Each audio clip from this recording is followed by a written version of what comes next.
Hi! Welcome to the first video of 2025. Can't believe it's here. And today we'll be doing both the end of year book tag and then also my July through December wrap up, but let's get into it. So first things first, 24 books I want to read in 2024. Which of them did I read? So I'm just going to rapid fire list off which ones I read, which ones I did not. Wisteria by Adeline Grace, I read. Malice and Misrule by Heather Walter, I read. Fourth Wing by Rebecca Yarros, I read. Kingdom of the Wicked by Carrie Maniscalco, I DNF'd, so it counts. And then Kingdom of the Cursed and Kingdom of the Feared, which are the sequels in that series, I obviously didn't read. Together We Rot by Skylar Ardent, I read. The Only Survivors by Megan Miranda, I read. The Friend Zone by Abby Jimenez. I substituted this book by Just for the Summer, which I did read, so technically. Funny Story by Emily Henry, I did read. Jurassic Park by Michael Crichton, I did read. Dreams Lie Beneath by Rebecca Ross, I did read, thank God.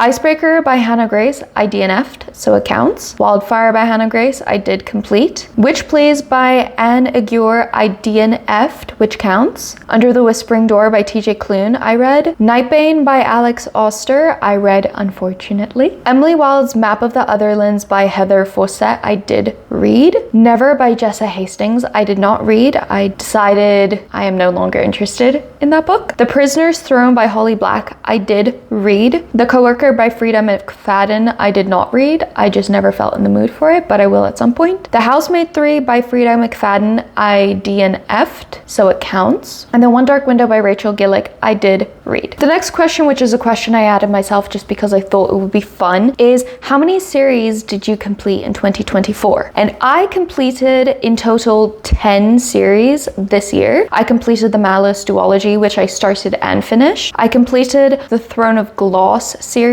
which I picked up again and finished. The Stolen Heir duology, I finished. The Shepherd King duology, I started and finished. Avalon Bay series, the Cerulean Chronicles, Witches of Thistle Grove series, Graves Glen trilogy, I started and finished the Fractured Fables series, and then I completed, because I reread, the Once Upon a Broken Heart series. And so the first official question is, what is the most disappointing read of this year? And for me, hands down, it would be Not in Love by Ali Hazelwood. It was an anticipated 5 stars and it ended up turning out to be 1 star. The next question is the Underdog book of the year, and I describe Underdog as a book that deserves more hype, a book that needs more love. And I have 2 for this. The first one is the Fractured Fables duology by Alex E. Horrow. It is such a great mini-series, and Alex E. Horrow is incredible at fitting a full plot into a very, very short space. She has such a wonderful talent for it. And then the second book is Dragon Teeth by Michael Crichton. Overall, it's just so much fun and it's so funny. There are mini plot twists in almost every single chapter, and this book is an absolute gem. If you don't want to read it physically, listen to the audiobook. It's truly so funny and wonderful. A book that was overhyped. In my opinion, I think Reckless by Lauren Roberts was quite overhyped. It was just quite a disappointing read, and I felt that it was just very overhyped for what it was, and even the people that were disappointed are kind of like apologizing for it, and I don't think that that's warranted. I did make a video on this one, so if you want to see my full thoughts, the links are down below. Favorite book couples of the year. So I can say Jackson and Evangeline from Once Upon a Broken Heart again because I reread it, so it counts. They will never not be a favorite, and I'm pretty sure I will be rereading the series at least once a year. So get ready for them to be in this question every single year. Default answer. But Emily and Wendell from Emily Wilde's Encyclopedia of Fairies, I think they're adorable. They're so much fun. I love them. Linus and Arthur from The House on the Cerulean Sea are also just a couple that are to die for. They're just so wholesome and cute, and I hope they have eternal happiness. Juliana and Hawthorne from Forest of Dreams and Whispers was also a very fun couple to watch fall in love. I really enjoyed them. And then finally, Blythe and Oris from Wisteria were a very fun couple as well. I really enjoyed watching their romance blossom. Next is just favorite main characters of the year. Once again, Linus and Arthur from The House on the Cerulean Sea. I think they're just both incredibly wonderful. Justin from Just from the Summer is what every real man should be like. And same thing with Miles from Funny Story. They are the blueprint for what men should aim to be like, in my opinion. I also did really enjoy Daphne from Funny Story. She was a very fun character. I really do want to reread it, probably this coming summer. I think it'd be fun. Ian Malcolm from Jurassic Park is one of my favorite characters, both film and book-wise. I love him so much. If you haven't watched the Jurassic Park video, please go watch it because I have a very funny Ian Malcolm shirt on and it's great. The Nightmare from One Dark Window is definitely one of my favorite characters. I love these characters that are spooky and scary and nasty, but then they have like a little soft spot for the main character. I love that. It's also very similar to The Revenant from Vespertine. I love it. I think it's so wonderful and great and funny. And then are we going to be surprised that Evangeline and Jax are on this list as well, or are we just going to nod our heads and hope that I move on quickly? A book that surprised you. There is no other answer other than Dragon Teeth by Michael Crichton. I didn't think I would like it nearly as much as I did, let alone like it at all.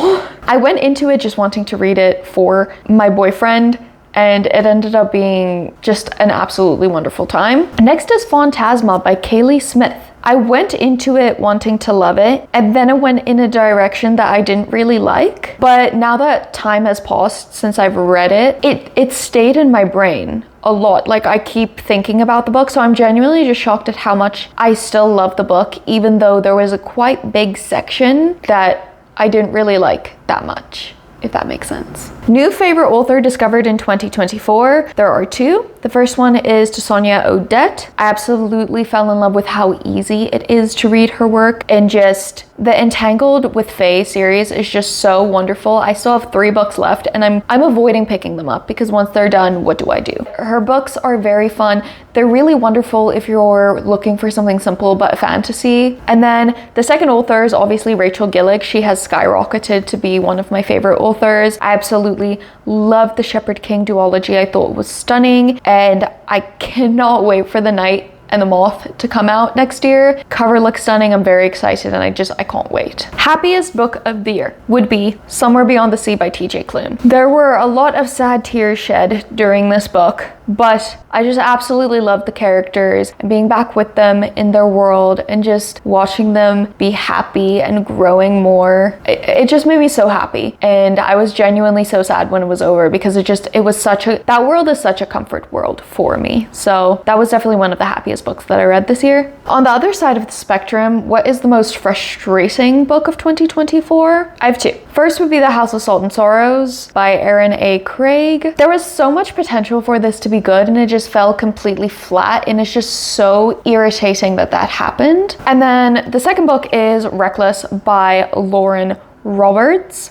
Filler books in a series shouldn't be a thing, and that's not an excuse for a boring book in my opinion at all. I've read many series where every book is interesting and has something happening. If you don't have enough content for a full book, either write a novella or just don't write a 3-book series, write a 2-book series and just make the second book a bit longer. I don't think filler books should be a thing. Best adaptation of the year. I only watched 2 adaptations, which I'd also read the books of, and that would be A Good Girl's Guide to Murder and then Jurassic Park. Jurassic Park is one of my favorite movies, so picking between the 2, I think I'd have to say Jurassic Park, but they were both very well done. And then I did watch a couple of adaptions that I haven't read the books for. Crazy Rich Asians, The Perfect Couple, and then I feel like there might be 1 or 2 others. Those are really good as well, but I can't say how well they were adapted. Longest book you read this year. I didn't even need to wait. For the shortest one either, I didn't need to wait to see if I'd read anything longer or shorter because I know I wouldn't. So the longest book I read this year was Kingdom of Ash by Sarah J. Maas. I listened to it. It was 33 hours and 11 minutes, which totals to 980 pages. This is the longest book I've ever read. And honestly, I don't care that it's 980. I tell people it's 1,000 because those 20 pages are taxable, honestly. And then the shortest book you read this year would be The 6 Deaths of the Same by Alex E. Horrow. I also listened to this one, which it was 51 minutes. Not even a full hour. It's only 30 pages long. I don't think I'll ever find a book shorter than this. And yes, it is a full novella with a full plot.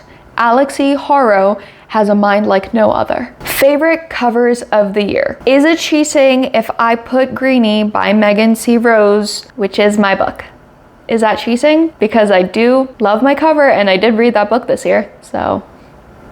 But no, jokes aside, A Spindle Splintered by Alex E. Horrow, I really love this one. The second book is also very pretty, but I wanted to pick just one of the two, so A Spindle Splintered, beautiful. Somewhere Beyond the Cerulean Sea. Somewhere Beyond the Sea. Absolutely stunning. And the cover is a scene from the book, and once you read it, it's just the actual physical book of Wisteria by Adeline Grace, just the whole thing. I will link the video where I show it to you. Absolutely stunning. A Study in Drowning by Ava Reed is another cover that I was absolutely infatuated with. Although I wasn't the biggest fan of the book, I think the cover just encapsulates what the book is about so well, and you just look at it and you know the vibes, which I think is so important. Just for the Summer by Abby Jimenez, it's not necessarily the most beautiful cover I've ever seen, but it's one of those covers that you just simply can't look away from. It was beautiful, the colors are amazing, it captures summer very well, and I really love that cover. And then finally, One Dark Window by Rachel Gillig. I love the color, I love the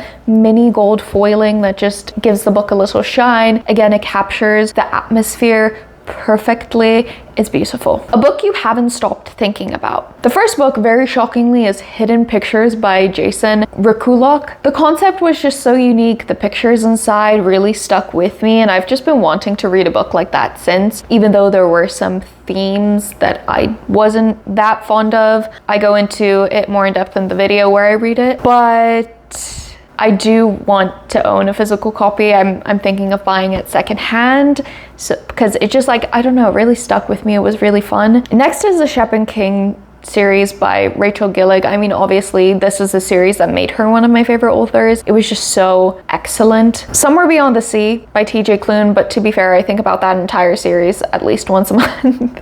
It's just so wonderful. And then last but not least, again, very shockingly, Phantasma by Kaylee Smith, because I've liked it more as I've had separation from it, which I wasn't expecting. I truly thought I would like it less with time. Cringiest book you read in 2024. And you know what? For a while, I was thinking, oh no, I don't have an answer to this, and I know that's good, but I don't have an answer for it. And then I read Witch Please by Anna Gior, and I was like, oh, the characters are incredibly immature, and the humor is written for 12-year-olds. Yeah, it was one of those books where it's like, I don't think I would even give the author a second shot. Unpopular book that you loved. I genuinely don't know. So I'm just going to say my own book. I haven't really read any unpopular books this year, but I'm an indie author and I'm trying to promote my book. So Greenie by Megan C. Rose, please go read it. It's fun, it's short, it has short chapters. So yeah, my book. Favorite quotes of the year. The entirety of The Ballad of Never After by Stephanie Garber. I wrote them down. So the first one, I tried to keep it simple, and I tried to pick one quote from books that stuck with me. I tried not to do too many, so I have 3 quotes in total. The first one is, maybe because it never occurred to me that it could be enough to just live as happily as you can for as long as you have. And that is in A Mirror Mended by Alex E. Horrow. The second one is, I'm an adult who does adult things like taxes and laundry and being sad for no reason. And that is in Somewhere Beyond the Sea by TJ Klune. It was very difficult to pick a quote from this book, let me tell you that right now. And then the final quote is, you can't force a person to show up, but you can learn a lesson when they don't. And this is in Funny Story by Emily Henry. A book with the most unique concept. And for this one, I would have to say it's Snow Globe by So Young Park. And what this book is about is people work in a power plant to power the snow globe, and then the main character goes to live in the snow globe. And the snow globe is essentially just a constant Hollywood where everyone is just being filmed for reality TV all of the time. And then also I think Under the Whispering Door by TJ Klune was a very unique concept, where it's about after you die, you go to this tea shop and just kind of hang out there until you're ready to move on to the other side. A book that you would reread. So the Emily Wilde series, I've already reread the first book once, and then when book 3 comes out in February, I will be rereading both. Bride by Ali Hazelwood, that was such a fun book. Funny Story by Emily Henry. The Shepherd King series by Rachel Gillig. Somewhere Beyond the Sea by TJ Klune, and then Fractured Fable series by Alex E. Horrow. So reading goal reflection and then a reading goal for 2025. My original goal was 12, and I ended up reading. I freaked out a bit when I realized I couldn't read as many books this year as I did, or last year as I did in 2023, which made me feel really bad. And that's not what I want, because reading is supposed to be fun. It's not supposed to be about numbers. And I have a very, very bad characteristic where I get very obsessed with numbers and numerical values with anything in life. So when that got to me, I did feel bad. And so for 2025, my reading goal is once again 12 books. Every single year, I want to read the bare minimum of 12 books a year, which is 1 book a month. Preferably, I would love at least 52 books, which is 1 book a week. But again, I don't want my reading goal to stress me out. I don't want to stress about the numbers. I don't want to obsess over the numbers. So I'm going to stick to 12 books once again this year because it keeps happening. I also want to focus on reading books that I enjoy and books that I want to read, rather than worrying about how many books that I'm reading, which again, it got to me for a little bit, and I was trying to find short stories that I wasn't interested in. It was a mess. So that is something important for me, just ignoring the numbers and focusing on things that I want and love. After 2023, what are you prioritizing in 2024 reading? First and foremost, the previous question I'm prioritizing, but then also not letting hype make me read books that I knew I wasn't going to like. That happened often in 2024, and I want to be a bit more selective with what I read, but also more open to new/intimidating books. And when I say not reading books for the hype, for example, Zodiac Academy is a book that currently has a lot of hype going around, but it's a book that I know I won't like, but I want to pick it up because everybody else is reading it. And so I want to stop letting that get to me, because I know, based off the fact that I have watched spoilery reading vlogs of them, I know I won't like it. And so that's what I want to do. But then there are fantasies that have always intrigued me, but I always thought, oh no, I'm not at that level yet. And I want to try and reach for those and challenge myself a bit more to find maybe new genres or new authors. I also want to feel comfortable rereading books and series. I have been working on that at the end of 2024 a little bit, but lately I've started to get caught up in the whole, there's so many new books and I can never reread a book again because I need to only focus on new books and this and that and this and that. And I'm trying to teach myself that rereading books is okay. If you have a month where you read 13 books, but all of those books you've read before, that is fine. I'm pretty decent at rereading books, but I would like to feel more comfortable, because sometimes I do let the guilt get to me a little bit, and that's sucky, because if I want to reread a book, I should reread a book. You know, I've watched Modern Family 4 times in my life. I've never let any show stop me from doing that. So why am I doing it with books? And then in general, I also want to teach myself and learn that I don't need to read a new release immediately. If a new release comes out that I'm excited about, but when it comes out, it's not the time for it, I don't need to force myself to read it. I can wait a couple of months. Sometimes I get scared because there are some people out there that just do not care about if they spoil something for others, and that's really lame, by the way. It's just, I want to prioritize reading books when I feel like reading them. And then finally, 25 books you want to read in 2025. 25 books felt like a lot, considering that my reading goal is only 12.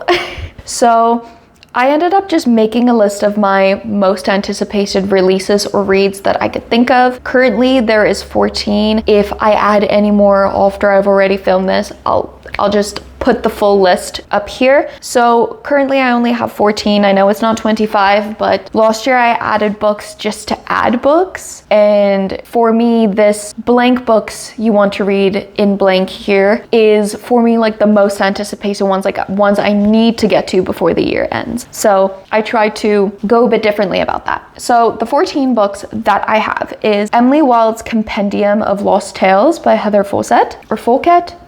I don't know. I've always said Fawcett, so I'm gonna stick with Fawcett. Fearless by Lauren Roberts. I don't know if I'm going to buy a copy. I think I might just get it from the library this time around because of how disappointing Reckless was. But I do want to finish the series. I do just want to see where it goes. Heartless Hunter by Kristen Ciccarelli. I've been wanting to read it for a while, but I waited until closer to when the sequel comes out, just in case it ends on a cliffhanger. The Night and the Moth by Rachel Gillig. Thrown in the Dark by A.K. Caggiano. A Dark and Drowning Tide by Alison Soft. Swift and Saddled by Lila Sage. And then as a bonus, I've also added Lost and Lassoed by Lila Sage. Bonuses are books that don't need to be read, like they won't count against me, but I would like to. And this makes more sense because I also do this in Storygraph, like at the beginning of every year I make the list, and so it doesn't count toward the actual goal, but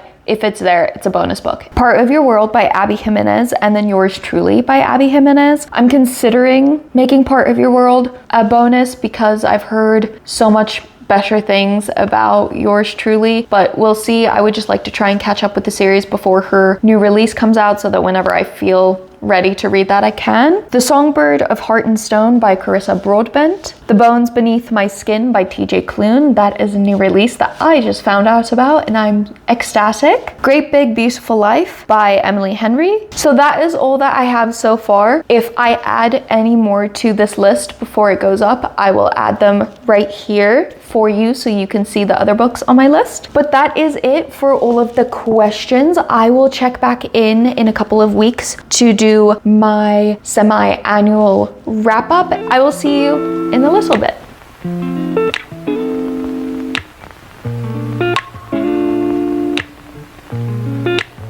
Hi, so I'm here to do the wrap up portion of this video, but before we get started, I do just want to apologize if I come across as not very mentally present during this section of the video. I hit my head really hard about 8 days ago or so, and so the last week I've been suffering from a concussion, and I'm just the past 2 to 3 days starting to feel better and more cognitive, I guess. And so I just wanted to say I'm sorry if I come across as a bit slow or not making sense and not speaking very eloquently. I do still like minorly have a concussion. I'm at the end of recovering it and a headache just started for me. So I'm struggling, please bear with me. First of all, stats. I'm filming this about 2 weeks before the year actually ends because I need to edit this, and editing takes me a while because I hate hearing myself speak. So right now I've finished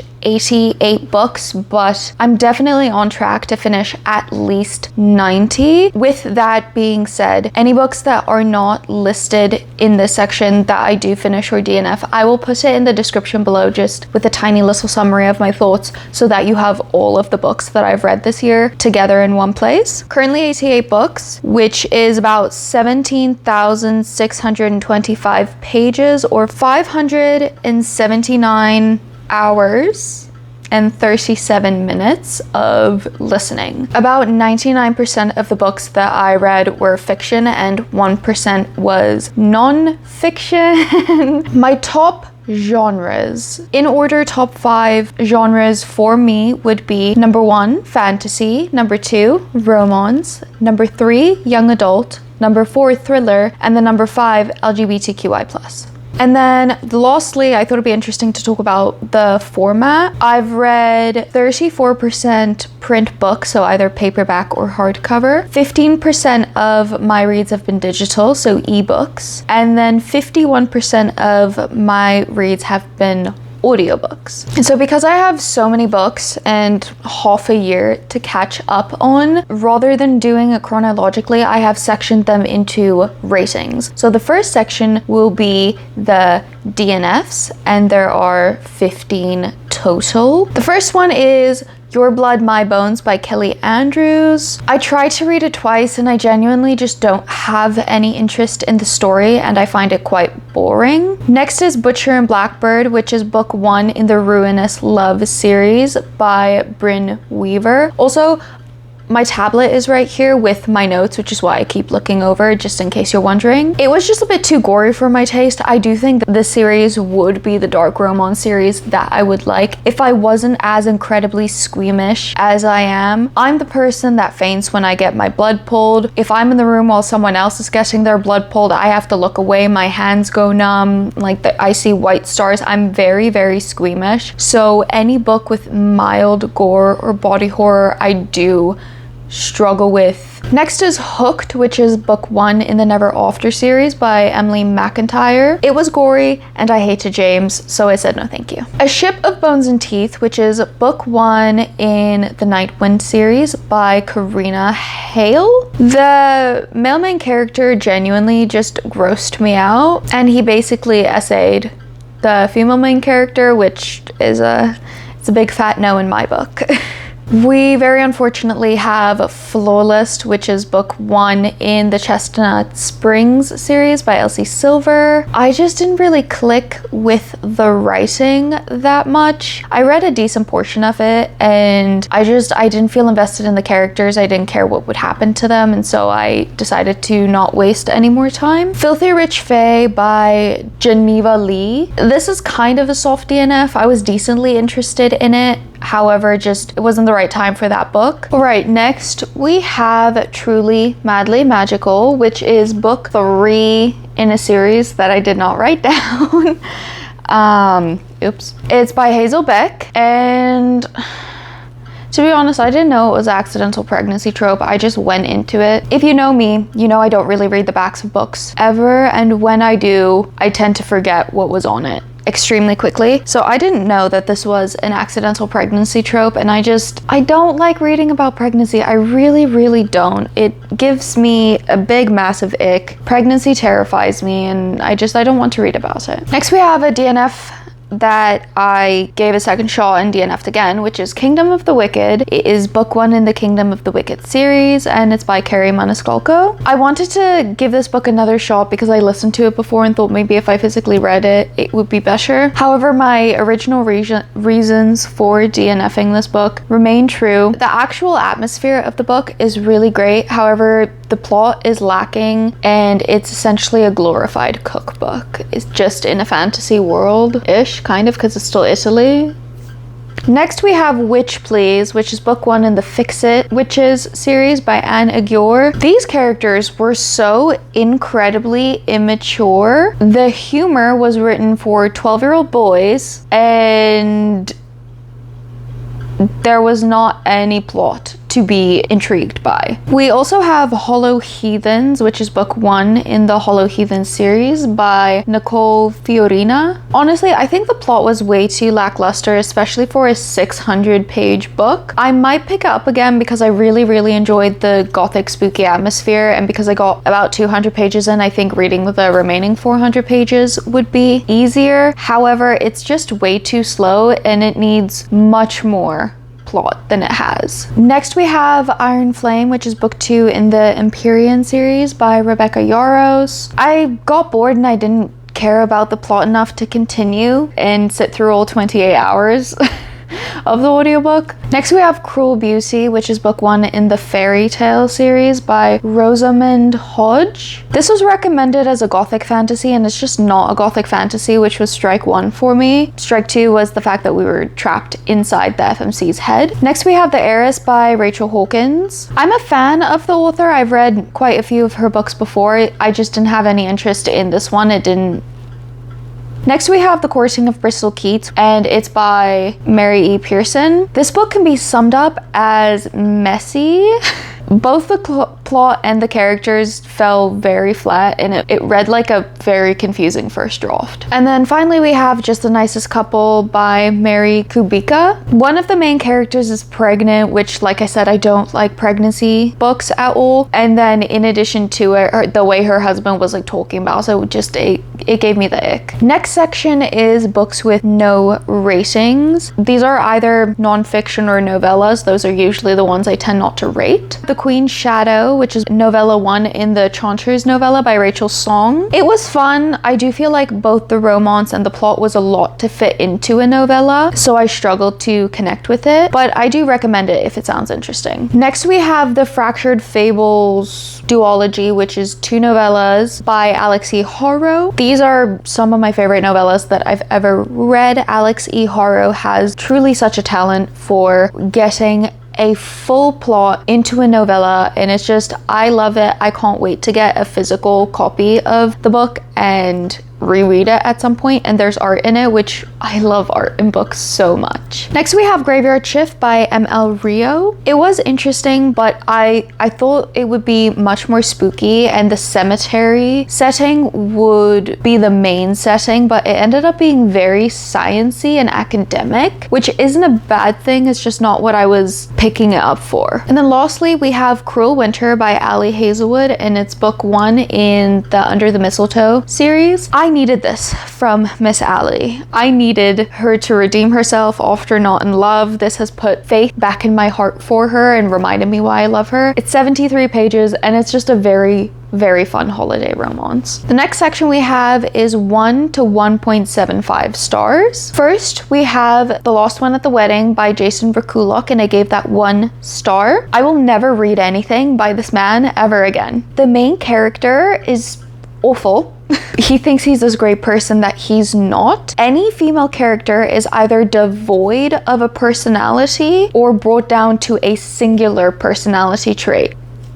Not good. Would not recommend. Do not waste your time. And then we also have House of Salt and Sorrows by Erin A. Craig, and this is book 1 in the Sisters of Salt series. There was so much potential for this book, but it feels like it just fell flat. It feels like all the intriguing plot points happened off page. The next section we have is 2 to 2.75 stars. First we have Rise and Divine, which is book 5 in the Witches of Thistle Grove series by Lana Harper, and I gave this 2.5 stars. This book was my least favorite in the series. The romance felt lacking and the plot wrap up just felt incredibly convenient. Then we have This Summer Girl, which is book 3 in the Avalon Bay series by L. Kennedy. I gave it 2.75 stars. It's a great summer book and it was decently fun, but it's just not for me at all. Next we have Reckless, which is book 2 in the Powerless trilogy by Lauren Roberts, and I gave it 2.75 stars, which now I'm looking back, I feel like that's kind of high. I was very excited for this release, but it ended up being one of my most disappointing reads of the year because it's 300 pages of absolutely nothing. Next we have The Wedding Witch, or Wish.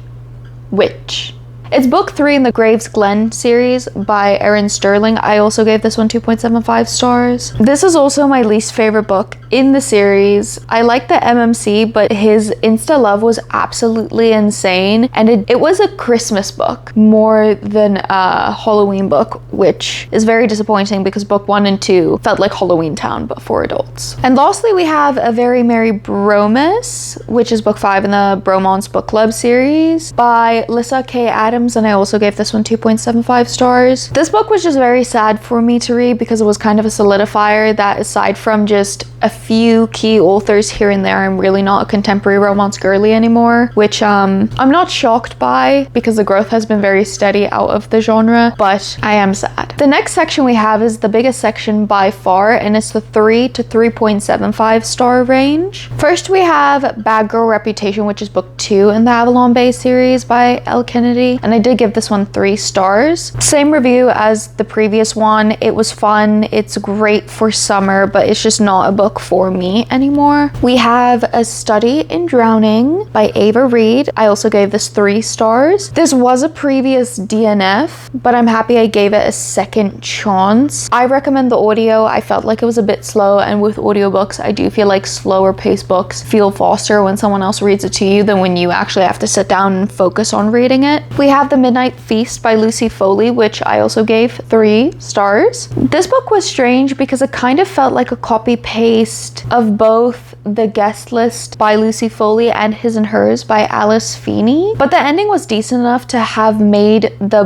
boring stretch of like 60% to 75% kind of worth it. However, I wouldn't reread it. Next, we have The Only One Left by Riley Sager, which I also gave 3 stars. I do honestly have to say this read a lot more like a suspense novel than a thriller. I was not really at the edge of my seat at any point, and I did guess about half of the plot twists, but it was interesting. It kept my attention, and I did read it at the right time, so it was decent. Then we have Snow Globe, which is book 1 in the Snow Globe duology by So Young Park, and I gave it 3 stars. I thought I would be obsessed with this book based off of the blurb, however I wasn't, but it was interesting and the mystery aspect was very fun to follow along with, and the concept of it is very unique, so I definitely recommend it even though it is more of a mid-read. Next we have My Vampire Plus One, which is book 2 in the My Roommate is a Vampire series by Jenna Levine, and I gave it 3 stars. It was mostly a fun time, but it lost a lot of the charm that the first book had because this vampire hasn't been asleep for 200 years, so that was kind of unfortunate. And then we have This Ravenous Fate, which is book 1 in the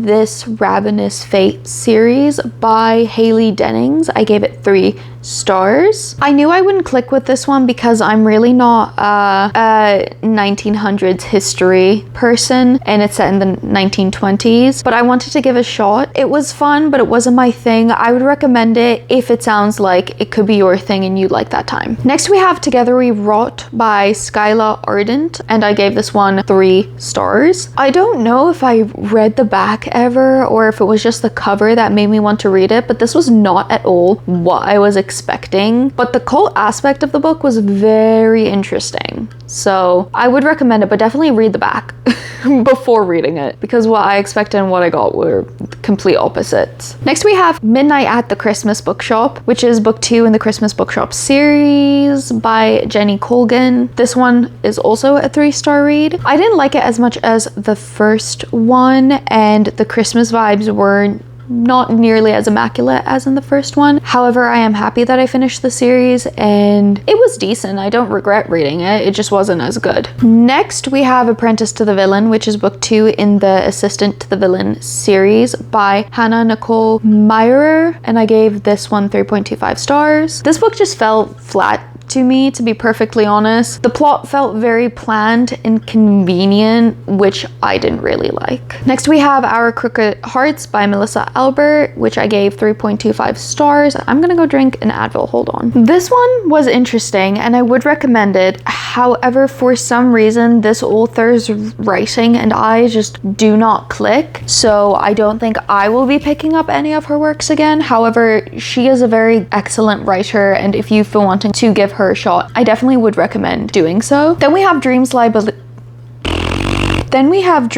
Beneath by Rebecca Ross, which I gave 3.5 stars. I really enjoyed the atmosphere. I thought it was amazing, but I couldn't help but be disappointed. I was left at the end of the book with a lot of questions, and in general, I just expected and wanted more from this book. Then we have The Lost Word by Taylor Adams, which I gave 3.5 stars. This book creeped me the hell out, but it was an interesting read. The ending was kind of crazy, so I can see why people are obsessed. However, my one thing is, if you want to read this and you have a fear of home invasion, maybe reconsider, because I have a fear of home invasion. I have regular nightmares about it, and this, I was not sleeping for a week when I was reading this. I kept having nightmares. Then we have Phantom Heart by Kelly Craig. It might be a series, it might not. Everywhere says it's a series, but there has never been any talk of a sequel, so I have absolutely no clue, but I gave it 3.5 stars. This book is Twilight meets Phantom of the Opera, and I mean that as a compliment. It was fun, and I highly recommend the audio because there are certain scenes where there's multiple voices talking at the same time, and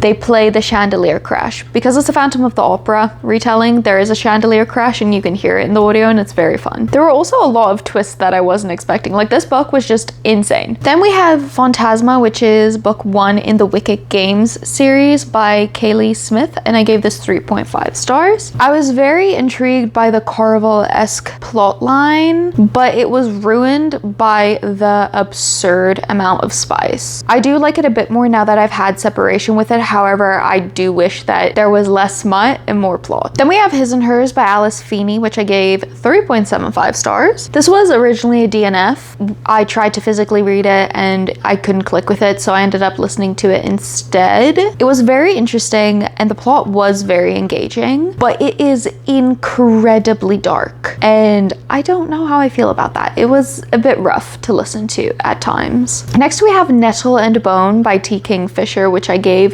3.75 stars. I really love how much this book felt like a darker fairy tale with older characters, but there was a bit too much talk of pregnancy for my preference. I do recommend this book, but not as your first T. Kingfisher book. Don't read this one first. Save this one for closer to the end. And then lastly, we have the reappearance of Rachel Price by Holly Jackson, which I also gave 3.75 stars. It was really interesting, and shockingly enough, I didn't mind the length, which with mysteries and romances, I hardly ever feel the need that they need be above 350 pages. And the plot was really interesting. The twists were good as well. Our second to last section is the 4 to 4.75 stars. Firstly, we have Forest of Dreams and Whispers, which is book 1 in the Fae of the Forest series by Catherine MacDonald, and I did give this one 4 stars. It was a really fun surprise, and if you miss either Jude and Carden from The Cruel Prince or Emily and Wendell from Emily Wilde's Encyclopedia, this book is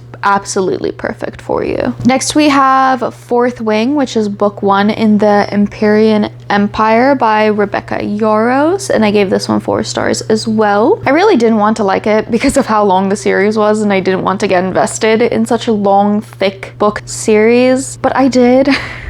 I really understood the appeal, especially for romance readers coming to fantasy, and I thought it was simple enough for beginners but complex enough to be interesting, which I really enjoyed, and the romance plot was good. Luckily though, as you know by now, didn't like Iron Flame, so I'm not invested. Honestly, Fourth Wing could kind of be read as a standalone. There's kind of a cliffhanger at the end, but I don't know, I'd re-listen to Fourth Wing without continuing the series and be fine. Next we have Wisteria, which is book 3 in the Belladonna series by Adeline Grace, which I also gave 4 stars. I was worried because I didn't think I would like this one as much because of the point of view shift. However, I ended up actually liking it a bit more. The plot felt a lot more fantasy-like than book 1 and 2, and I really enjoyed the male main character more than in the original 2 books, because this male main character just had a bit more personality than the male main character of book 1 and 2. Absolutely no offense. I loved him by the end of this book. I was in tears. Next we have a recent read, which is Listen for the Lie by Amy Tintera, and I gave this one 4 stars. This one is hands down one of my favorite mystery thrillers of the entire year. I listened to it because it sounded like it would be similar to None of This Is True in terms that there is a podcast and I love multimedia in books. It was quite similar, but it was its own story completely, and the actual story was very interesting too. I fell in love with it. I just can't say why because everything I fell in love with is a spoiler. Next we have a reread, which is Vespertine by Margaret Rogerson, and I gave it 4.5 stars. And this is a fantasy about friendship and adventure, and I just loved it so much. The pacing did feel a bit weird to me upon the second read. However, the overall story is amazing, and I highly recommend this book and any other book that she's written, truly. I would say this one, if you haven't read Margaret Rogerson, I would recommend reading this one, Lost, and either starting with Enchantment of Ravens or Sorcery of Thorns. And I definitely recommend this book if your favorite character in the One Dark Window duology was the Nightmare. Next we have The 7 Year Slip by Ashley Poston, and I gave this book 4.5 stars. I do have a reading vlog coming out for this book a bit later this year, in a couple weeks I think, and I just have to say this book was such a surprise and it was truly beautiful, and I will be reading her backlog. And then finally we have Heart of the Raven Prince, which is book 2 in the Entangled with Fae series by Tasanya Odette, and I gave this 4.75 stars. This series is the reason why I love fairy tale retellings. I do also want to read her backlog, or most of her backlog, and I just love this series because if you want a fantasy but you want to also not use your brain, it's perfect, it's simple, it's easy, it's fun. And then finally, our last category is the 5 stars category. So first we have Somewhere Beyond the Sea, which is book 2 in the Cerulean Chronicles by TJ Klune. This book is an Arthur's point of view, but we get a really good chunk of Linus as well, which thank goodness, because I was like, I'm gonna miss him if we don't really get any of him. I really love this book. It was so wonderful being back in this world and with these characters, and I was very sad when it ended because I didn't want to say goodbye. If you haven't read this, if you haven't read the series yet, what are you doing? Go pick it up right now. Go. Though I do recommend this being more of a springtime or late summer book, so if you're in the northern hemisphere, maybe you can wait until like August, September to pick it up, or like April, March. But if you're in the southern hemisphere, I know it's summer right now, guess it and read it soon. Read it before April. Come on. Next, I did reread the entire Once Upon a Broken Heart trilogy by Stephanie Garber. It's a 5-star series for me. I love it. I will be rereading it every year. I'm not gonna annoy you about it.